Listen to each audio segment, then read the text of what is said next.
និស័យណាហ្នឹងហើយបើនៅក្នុងធម៌និយាយពីការនាំឲ្យបានគ្នាជាប្តីប្រពន្ធមានមូលហេតុពីរទី1លោកហៅពុពេសន្និវាសដែលថៃយកទៅលេងរឿងមួយធ្លាប់ឃើញរឿងហ្នឹងហើយថៃគេយកពាក្យធរយកមកដាក់ចំណងជើងរឿងពុពេសន្និវាសមានន័យថាពីរនាក់ហ្នឹងធ្លាប់ជាប្តីប្រពន្ធពីអតីតជាតិមកដូចនាងពំពាជាមួយនឹងប្រពុតចឹងណាធ្លាប់ជាភរិយាស្វាមីច្រើនរយពាន់ជាតិមកចឹងណាហ្នឹងហើយបើក្នុងភាសាធម៌លោកហៅកន្សៃសារពេចចេះពាក្យមួយម៉ាត់ណាកន្សៃសារពេចហ្នឹងមានន័យថាបើឧទាហរណ៍ថាស្វាមីហ្នឹង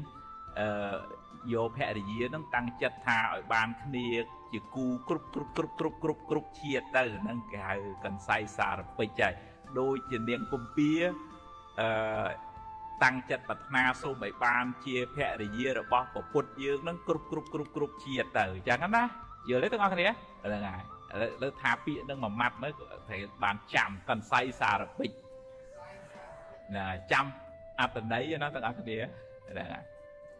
ហើយនឹងទី2បានធ្វើប្រយោជន៍ដល់គ្នាក្នុងពេលបច្ចុប្បន្ន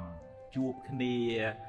មើលគ្នាប្រស្រ័យតាក់ទងគ្នារៀនជាមួយគ្នារកស៊ីជាមួយគ្នាអញ្ចឹងបានជួបគ្នាពេលបច្ចុប្បន្ន